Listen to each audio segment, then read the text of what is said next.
Hi everyone, I'm actually on the property of Ernest Hemingway's house here in Key West, Florida.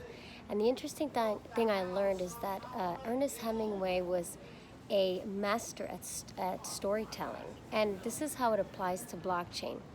Because of the competitive nature of the tech industry, we actually have a massive opportunity to tell a story, to tell the story of the founding team and also how the projects will inspire many of the users and change the world. And I always think about when I'm telling a story in the blockchain industry, I think of my favorite authors like Hemingway and S. Scott Fitzgerald. And I think of my favorite painters and sculptors like Renoir and Salvador Dali and Rembrandt. And they told their stories in a very engaging way, and it was always colorful and involved many perspectives and angles. And that's what we can do. We can apply the same principles and elements of storytelling to the blockchain. And this is how we can do it.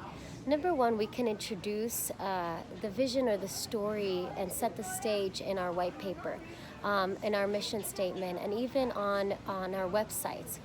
Every blockchain project has a story, and its emphasis is to impact the world and really disrupt industries. But really, elements of storytelling remains the same. One of the things I learned here at the Hemingway residence is Hemingway had 54 cats, and some of them had 6 toes. One that I took a picture of had 7. And he had 4 wives, and they all impacted his storytelling. There was a really interesting, funny point that his 4th wife built a pool in replace of Hemingway's boxing ring.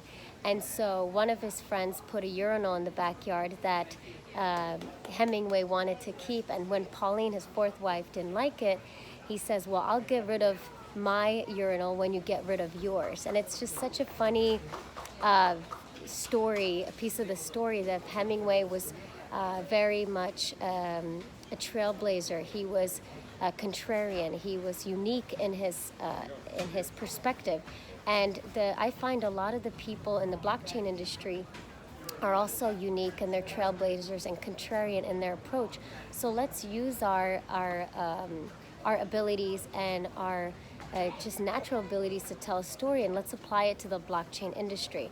So if you have any questions regarding how to tell a story or how to best position your blockchain project through creative writing or creative storytelling, do feel free to reach out to me, and I'd be happy to help. Here from Ernest Hemingway Residence